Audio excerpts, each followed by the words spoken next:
Fleur de Lys Studios is a famous building and closely linked with the history of the art club.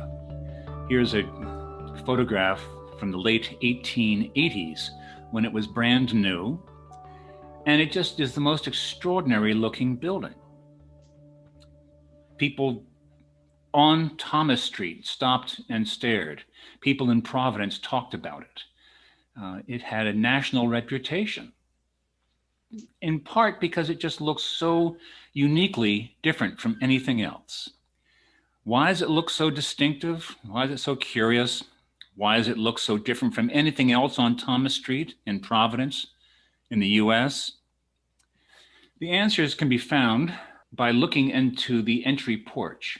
Here we see it next to its neighbor on Thomas Street, the Deacon Taylor House of 1783, but it just looks like a medieval building. And how could this be? People say, gosh, we didn't realize that Providence was settled in the 16th century by colonists. But if we look into that entry porch, there we will see a couple of tinted cement panels. And if we get up close, we can see one says Burley, the Fleur de Lys. And then the next one says studios. And that's the explanation to this question. And Sidney Burley was a longtime member of the Providence Art Club, longtime board member and longtime president. And across the street, he was a longtime board member of the Rhode Island School of Design. He was a nationally known watercolor artist and a painter and illustrator, great renown. These are his art studios. And then up in the plasterwork above the doorway, we see these quatrefoil roundels with B for Burley and a fleur de lys, a lily, or the French Fleur de Lys. And then the date 1885, which explains how this building could have come to land in Providence, but it doesn't explain why it looks the way it does. To follow that story, we turn to George Minor's 1948 book, Angel Lane. Much of what we know about life on Thomas Street in the 19th century was gathered by Minor for this book, including the story of this wonderful building. The tale starts with Sidney Richmond Burley, born in 1853, son of an old Little Compton family who married well, and in 1876, at the age of 23, went off for 4 years with his new wife, Sarah Wilkinson, to study painting in Europe and Britain.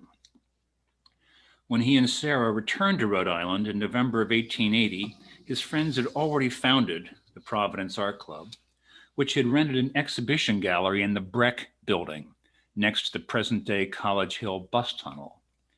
So here we see a picture of the Breck building in 1919 as it was being dismantled and demolished. You see the trolley on the left coming out of the bus tunnel, and then a 5-story building. And on the 3rd story was the art club's rented exhibition space. You see the windows are now missing in this photograph, and there's construction barriers out in front as they were beginning to demolish the building. But you get the idea 35 years later that this just gives you some sense of where we could look out from those windows looking across north to the Baptist church. While they were living and traveling in Europe, the Burleys were introduced to an old world landscape that was older than anything they had ever known in New England, and where Sidney became entranced with the romance of an earlier pre-industrial time when people built their own houses to suit themselves and created their material worlds with objects made from local materials and suited in style to the traditional cultures of their times. I've just showed you a picture of a half-timber house in Lavenham in Suffolk in England, but these houses were ubiquitous across medieval Europe and England. And here's a wood engraving by the engraver Rob Emlen of 1580, showing cabinet makers sawing away and planing away, building a chest that you see in the foreground. This is the kind of thing that inspired Sidney Burley. He imagined people who lived in earlier times and leading more fulfilling lives, creating individual, authentic works of their own designs instead of grinding away on mechanized assembly lines and furnishing their lives with mass-produced objects. Sidney's rose-colored view of medieval life was influenced not only by the societal cost of the Industrial Revolution in Rhode Island, but by an exposure to a nascent movement of artists and intellectuals in Great Britain and Northern Europe, which decried the degradation of daily life and the aesthetic productions in modern times.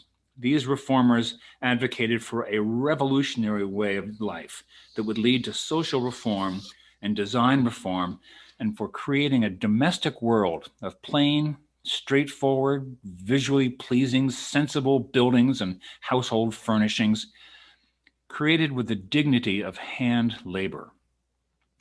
This late 19th century and early 20th century idealism, some might call it naivete, was largely obliterated by the horrors of the Great War. But in its heyday, it left its mark in America, in Providence, and on the Providence Art Club. In time, we would start to call this aspiration the arts and crafts movement. And here we see an announcement for an exhibition at the Art Club in 1901 of the arts and crafts. But we're getting ahead here. When Sidney Burley returned to the US and Sidney and Sarah in 1880, this didn't have a name. And when he began to think about building his studios, we did not have yet a name for the arts and crafts movement. So this is just a litany of ideals about curing society's ills by emulating what the reformers imagined was the best of medieval times. Looking out the windows of the third-story exhibition gallery at the Breck Building and across the front steps of the First Baptist Church, Sidney could see a small yard on Thomas Street and decided to build there. It was halfway between the old Cheapside district on South Main Street, where generations of artisans had crafted and sold metal and wooden wares, and where Jabez Gorham's little silversmithing shop had now swelled to become the Gorham Silver Manufactory. In the foreground of this engraving, to the right, is Canal Street, at about the present-day confluence of the Woonasquatucket and the Moshassuck rivers. That's Steeple Street to the left. You see the steeple of the Baptist Church across North Main Street. This Gorham factory is what evolved from Jabez Gorham's little silversmithing shop on North Main Street. So Sidney had his eye on this little garden spot halfway between Cheapside here on North Main Street and the residential district farther up the hill on Benefit Street, where in 1886, the art club would rent the brick house you see here with a cart stopped in front of it. And incidentally, although looking a little bit into the future, where the Rhode Island School of Design would one day join these artists and build its first building in 1893. So the brick building in the foreground on the right was the entire Rhode Island School of Design when it finally decided to land on College Hill also. The Burleys' friend Edmund Russell Wilson had been studying architecture at the École des Beaux-Arts at the same time Sidney and Sarah were also living in Paris. And Wilson may well have known his fellow American expats there while they were all living abroad. Upon his return to the US, Wilson moved to Rhode Island and in 1882 began to engage in the practice of architecture in Providence. And by 1885, he and Sidney had begun construction on a studio building where Sidney and his friends, notably the painter Charles Stetson, could create artworks. Here is an illustration from the magazine The American Architect and Building News for May of 1890, showing the building that Wilson designed and that Stetson and Burley and their friend John Aldrich built together right there on Thomas Street. It was originally a black and white engraving in this magazine, but here's a copy discovered by Clark Shuttle, removed from the magazine and hand watercolored to give a true picture of the Fleur de Lys as it was in 1890. There's no real precedent for such a building like this in America. Many a house or barn or storefront had been turned into an art studio over the years, but no one had ever before designed and constructed a purpose-built edifice solely to house studio space for half a dozen artists. And so, with Wilson's architectural training and Burley's love of the ancient traditions, construction of the Fleur de Lys was underway. Today, the Fleur de Lys is often referred to as a house, which is understandable, but wrong. Although it mimics a medieval house, from its inception, it has never served as anything but artist studios. A founding precept of the arts and crafts movement was a belief in the unity of the arts. Its proponents believed that during the Renaissance, there developed an artificial distinction between what came to be called the fine arts, like painting and sculpture, and the applied arts, like architecture or woodworking, or ceramics or metalsmithing. All artisanry was equal, and all artists deserved to be acknowledged of equal stature. After Edmund Wilson had built Sydney a sturdy post and beam structure, Wilson had also taken a course of study at the Massachusetts Institute of Technology, Sydney and his artist friends Charles Stetson and John Aldrich set about to decorate the facade of the building. At the roof peak, they sculpted likenesses of the three Muses of their own particular arts. So here on the left is the Muse of Sculpture. And here on the right is the Muse of Architecture. But in the place of pride in the center, because it was Sidney Burley's building, here is the Muse of Painting.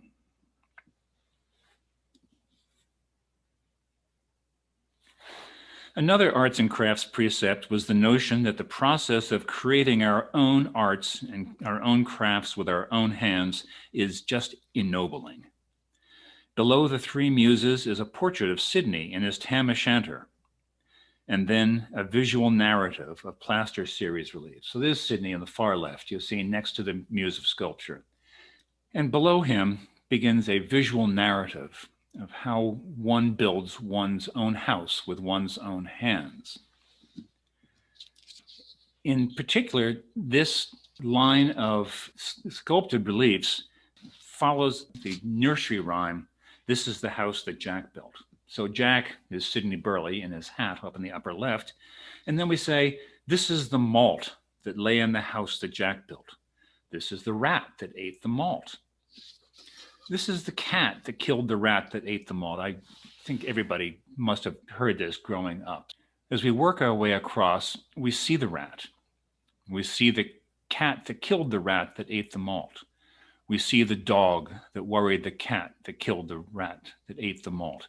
This is the cow with the crumpled horn that tossed the dog, all that worried the cat. This is the maiden, all forlorn. So there we go. Here's the dog. There is the cow with a crumpled horn. There is the maiden, all forlorn. There is the judge, all shaven and shorn. And there is the man all tattered and torn that kissed the maiden, all forlorn. And so there's the cock, the crew, and the morn. And up above, there's Mrs. Burley. There's Sarah Wilkinson Burley. Her portrait flanks the other end of this building. So here is a statement of pride, of ownership, pride of construction, of taking our own material lives into our own hands, not settling for store-bought, but having the joy of building something ourselves that reflects our own personalities and interests. As this building was being decorated on the facade, it did not escape the notice of the people of the town, including people who worked in the Gorham factory. The Gorham factory gates were on the other side of this building, facing North Main Street. And when the factory whistle blew for noon lunch, a number of them would come up and just lean on the fence and have their lunch and watch this extraordinary building taking shape. Sarah Burley recorded this for George Minor's book. He asked her in 1940 to tell him what she remembered about the building. And she said that there was just a gang of people who would come up and stare and laugh and point and call out at these three artists who were hanging off these stagings, just slapping wet plaster on the side of the building, having the time of their lives, much to the delight and astonishment of passersby, including all these guys who had come up on their lunch break from the Gorham factory. There's the fence, and there is the sculpted work that they were doing. Now, below the row of the narrative about the house that Jack built, we will see a row of beam ends that are carved in grotesque figures. And by grotesque, we don't mean to criticize anything. Grotesque means grotto-esque. These are all little creatures that live in grottos and then come out on these beam ends. The beams support the second floor. These are the floor joists that divide the first and second floor. And before they were raised in place, they were carved by Burley and Stetson and Ulrich. And now look out on the street. Most wonderful and unexpected and idiosyncratic kind of decoration here in Providence. But there were parts of this building also that were not quite so explicit about this arts and crafts aesthetic.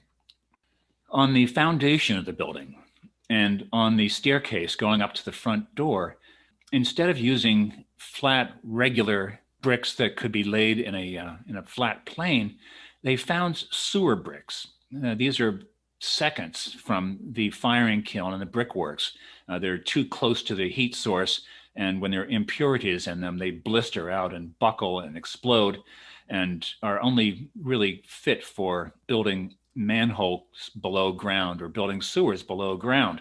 You wouldn't want to make a sidewalk out of these, and you wouldn't want to build a building out of these.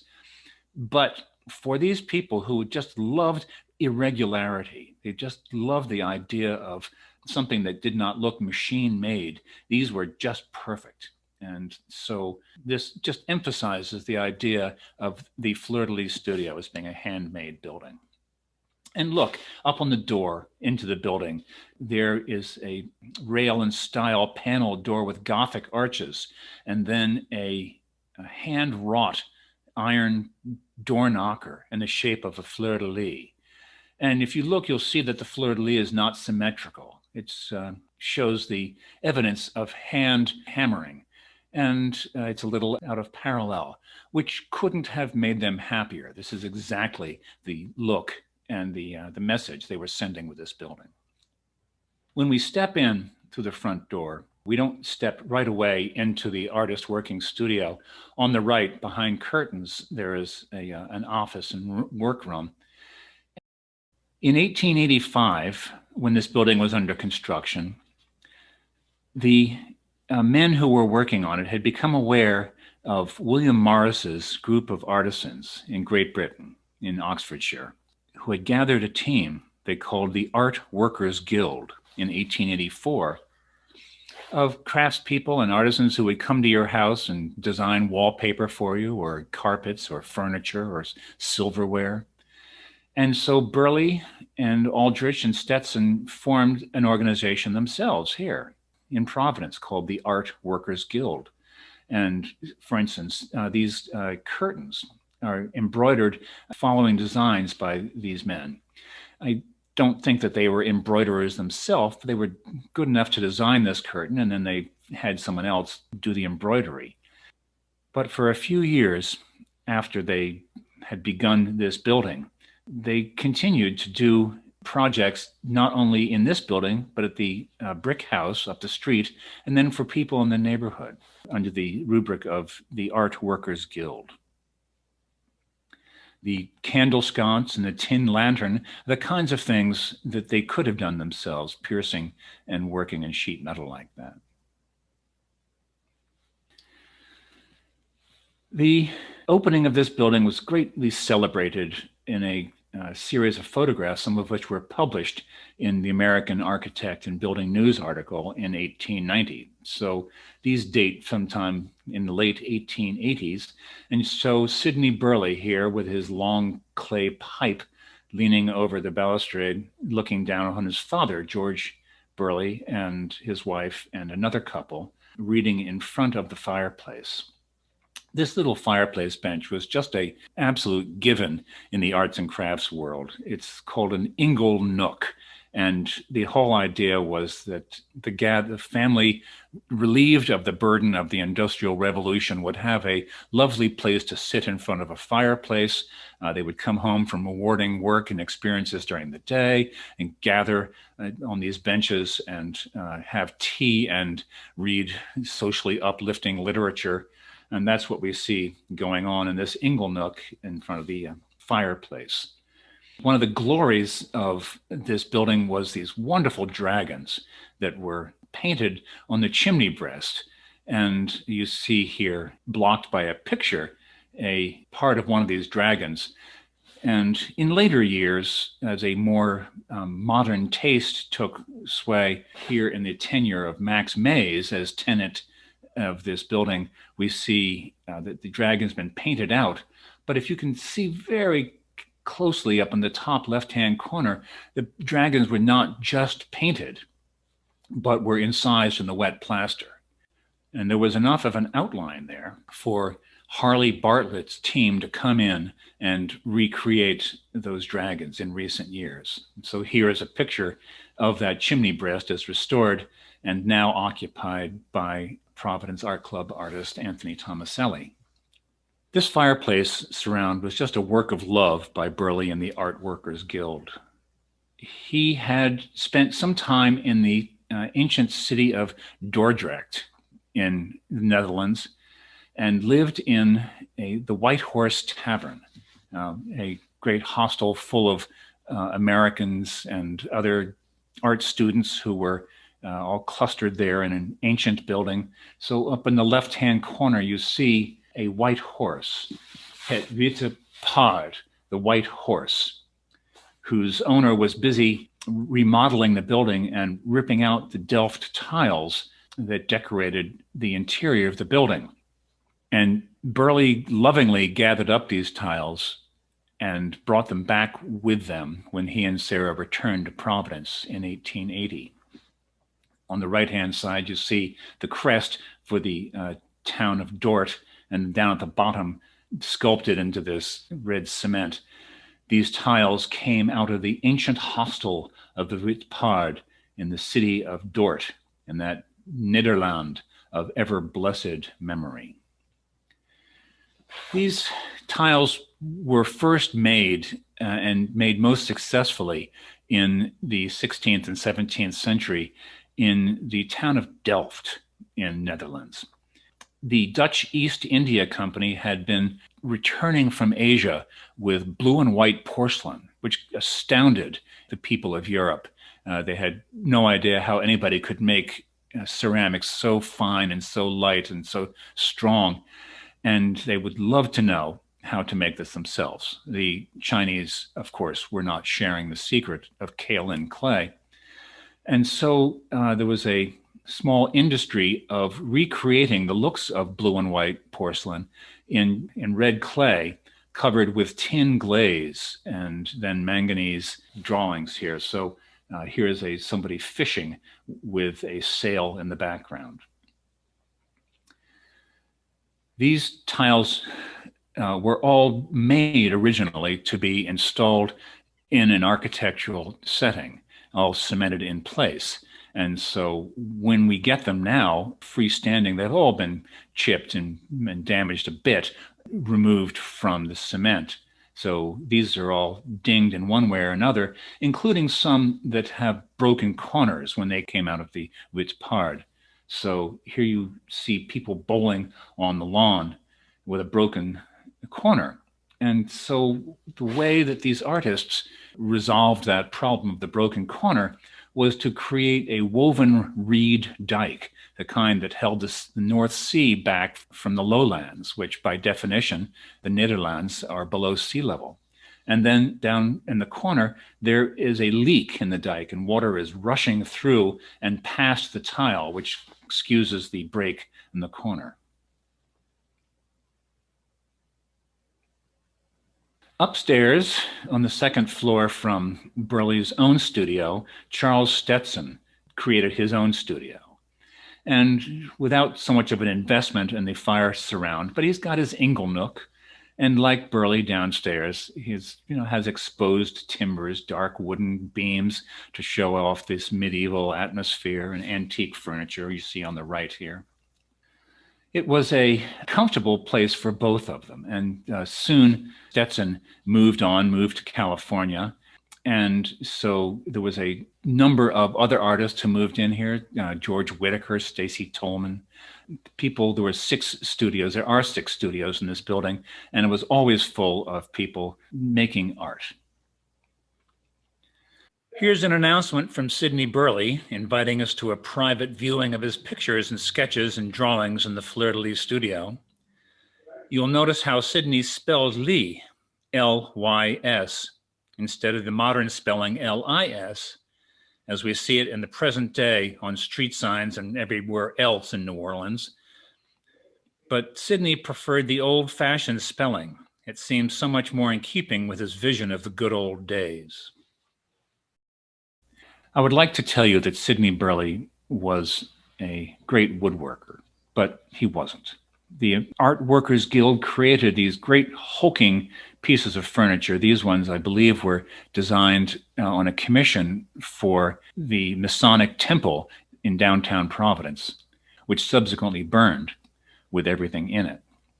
But if you were to stub your toe on one of these things, you would know it. These are not delicate looking pieces of furniture, but I think they rather celebrate the great joy of making things by hand. They did know about William Morris's own house, Red House, in England, and they did copy faithfully the newel posts you see here on the staircase and the balusters you see going up the side of the rail and in the ingle nook over the bench over the fireplace. But on that great column going up to the left, when they had a celebratory party on New Year's Day of 1886, someone carved in the date of 1886, January 1st. And so this is not what we would call terrific carving. I have a feeling that most members of the art club could have carved that 6 a little better, that January J a little bit better. But that wasn't the point. The point is that they did it themselves. They had the pride of ownership, the pride of creation, and the joy of working with their own hands. Here, up the hill at the Providence Art Club, now on the stage, we see a chest Burley helped make with rudimentary looking carving on it. It's the Santus Lucas chest. The St. Luke is the patron saint of the arts. It's just 5 boards nailed together. And if we were to raise the lid, there we would see SRB, Sidney Richmond Burley sculpts it, 1883. It's a nice chest, but he was not playing to his strength as a painter and an illustrator and a watercolorist. As also with the chest here now we see in the Cyril Dodge house, which is carved for the Providence Art Club. And the carving here is not distinguished carving. It's just nice. It's just, the best thing about this is that mighty ironwork on it, but it's no triumph of carving. It's just a decent job carved onto several boards nailed together to make this chest. In later years, it should be said, he understood that he should play to his strength. And so he had this chest built in a cabinet making shop downtown. And then he designed and painted these scenes from Shakespeare's plays, the Shakespeare Chest, now in the collection of the Rhode Island School of Design, and likewise with a chest for which he designed the carving and gilded it, but asked the redoubtable Julia Lippert Moran at the Handicraft Club to do the carving.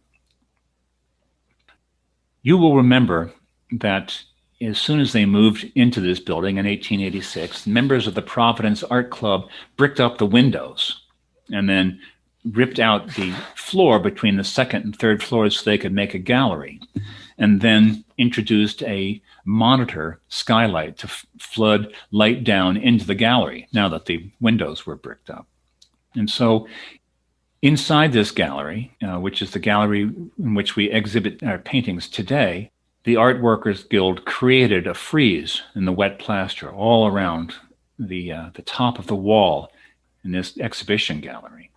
And then with the skylight flooding light down in from the top, you will see they've also added a gas chandelier for dark days or evening viewings. And the armatures coming from the chandelier are just created in the most irregular and imaginative and spontaneous ways, like spider arms. These members have the feeling that it was not just restricted now to Burley and Stetson and Aldrich, but anybody in the art club now could pitch in on this. And you see more of these light fixtures. Here's one on the ceiling and two on the wall. They're just gas tubes for lighting the gas, but they're much more elaborate than they need to be, only for illuminating. They were just having fun creating light fixtures and also identifying themselves, picturing themselves as the builders of this room. The building ended right behind us here at that, what is now the doorway into the dining room. And so the people who paneled the walls and worked on the room, put that panel of Delft tiles up above the door, all got to have their pictures on the wall. There would come a time later when they would add a shelf and then be able to put their beer mugs next to their pictures. Behind us in this view, in what we now call the green room, is a table made by the Art Workers Guild, on which we serve lemonade in the summer and hot cider in the winter. 130 years ago, before we built dining room additions to the brick house, this room was the site of great evening festivities. The members met on Friday nights and called themselves the Friday Knights with a K. The Art Workers Guild carved the names of 45 Friday nights into the tabletop. The names are covered in 130 years worth of varnish and cider and lemonade and are hard to make out now. But in 1947, Chester Dodge, one of the knights, made a sketch of the carved surface for Miner's book, Angel's Lane. And here you can see, among all the others, the names of Sidney Burley, John Aldrich, and Edmund Wilson. In 1896, we built an addition going out back, and there was more wet plaster to be decorated. And by this point, a designer from Gorham, Granville Hastings, came up the hill, and when the plaster was still wet, you can see here at the frieze on the top of the wall, went around the room creating a medieval scene, a jolly scene of Maid Marian and people quaffing ale and singing and having jolly fellowship. And then at the stairs that came down from the where we have the stage now, they signed their work. When you come down the stairs, you bump into this wall. Prov Art Club builded this grill studio, AD 1896, Earl Philip Mason being president. It's just so in keeping with the whole arts and crafts aesthetic of signing your work, being proud of your handwork. And then through the door from this room into the cabaret. That cabaret was the old wash house and boiling room and summer kitchen for the ancient brick house, and now turned into a dining room. Here is Sidney Burley in the beard, standing next to the steward, Brooks Anderson, and looking across at Stacy Tolman. You see that they've built a table out of a beer keg with a wooden plank top. It's a nice picture of fellowship these members enjoyed at the club. And behind Stacy Tolman, there's a settle that they made, or bench. And up above the bench is a row of Delft tiles. These are later tiles. These are biblical tiles. You can't miss the picture of Jonah being deposited by the whale on the beach of the Sea of Galilee. And then they decorated the back of this bench with more pictures of Delft tiles. This is not great carving. This is pyrographics. Someone with a hot poker drew pictures into the wood of the back of this bench. So here we see sailing ship on the right and a portrait on the left and view of the pyramids. These are the same size as those tiles and mimic those tiles. Just people having great fun designing and decorating furnishings for the new rooms in the art club. Sidney Burley died in 1931 and left his studios to the art club in his will, but with life tenancy and life use for Sarah. But by 1939, Sarah, the thrill of managing a studio building full of artists had begun to fade for Sarah. She was then 88 years old. And so in her lifetime, she deeded her interest in the building to the art club. And over the years, as you can see in this photograph from the 1980s, the buildings wear out. They're facing south, getting blasted by the sun, getting blasted by the salt air that comes in off the ocean. And in particular, the facade of the Fleur de Lys studio is wearing out. The colors are gone. The relief sculptures across the front are eroded. And so it came to pass that we decided we would have to restore the building. And so in 1991, we decided to propose this building for inclusion in the National Register of Historic Places as a National Historic Landmark. There's lots of buildings in Providence on the National Register of Historic Places, but only a handful in this country are National Historic Landmarks. Given the history of this building and its acclaim over the years, we thought that would be appropriate and asked Mac Woodward, the longtime member of the art club and the man who literally wrote the book on Providence architecture, to write the nomination to the National Park Service for National Historic Landmark status. And we asked Clark Shuttle, who has spent the last 40 years making photographs of buildings in Providence, to create the photographs to accompany the nomination. And in 1992, we were designated a National Historic Landmark at the Fleur de Lys studio, which gave us the imprimatur, gave us the clout to start applying for money to fix up the building. We received a grant to do a study and to learn what we needed to do, and then began several campaigns. Clark, as in his role as chair of the building committee, did a couple of things. And in the first campaign, we just had to stabilize the structure of the building. So here is somebody inserting some steel under one of those bays that hangs out over the street in order to prop the building up and keep it from falling or sagging into the street. And then on a second campaign, the art conservators came back and started putting epoxy in to fill losses in the plaster or cement decorations. Here is the conservator's notes that say which section of the muse of painting needs what kind of treatment, how bad it has gotten in each place. So when we were through, the muse of painting looked like this, restored to life with gold leaf halo over her head. And this is the view that we see today. So that's the story of where this building has been for the last 135 years.